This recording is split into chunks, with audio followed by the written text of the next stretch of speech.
सोमनाथ ज्योतिर्लिंग जो गुजरात के सौराष्ट्र जिले में स्थित है, यह वही जगह है जहां पौराणिक कथाओं के अनुसार जरा नामक एक शिकारी ने कृष्ण को तीर मारा था और यहीं पर भगवान कृष्ण ने पृथ्वी का देह रूप में त्याग किया था। यह जगह प्रभास तीर्थ के नाम के रूप में भी जाना जाता है।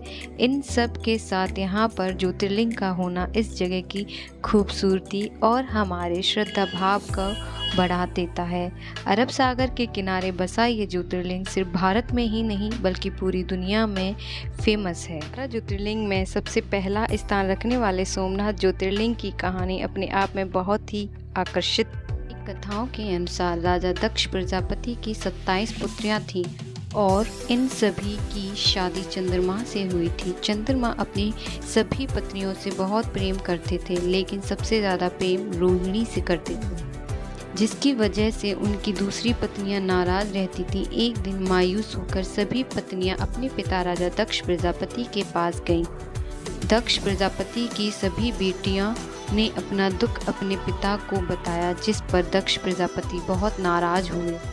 राजा दक्ष प्रजापति ने चंद्रमा को बहुत समझाने की कोशिश की और कहा कि चंद्रमा के लिए उनकी सभी पत्नियां बराबर हैं और उन्हें सभी को एक जैसा ही प्यार देना चाहिए। लेकिन चंद्रमा रोहिणी के मोह में थे तो उन्हें कुछ और दिखाई ही नहीं दे रहा था। इसके बाद राजा दक्ष प्रजापति ने गुस्से में आकर चंद्रमा को श्राप देते हुए कहा कि उन्हें क्षय रोग हो जाए, जिससे उनकी खूबसूरती दिनों दिन कम होती चली जाएगी। राजा दक्ष का श्राप सच साबित हुआ और चंद्रमा की रोशनी, खूबसूरती व आकार दिन पे दिन कम होता चला गया। इस वजह से पृथ्वी पर हाहाकार मच गया। ऐसा लगने लगा था इस दुनिया से चंद्रमा की मौजूदगी खत्म हो जाएगी। चंद्रमा भी अपना हाल देखकर बहुत ही दुखी हुए। इस श्राप से मुक्त होने के लिए वह भगवान ब्रह्मा के पास पहुँचे।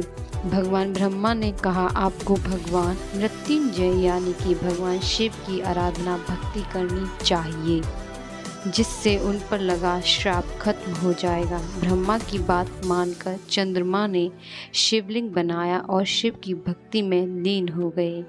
चंद्रमा की भक्ति से खुश होकर शिव ने उन्हें आशीर्वाद दिया और अमर होने का वरदान भी दिया।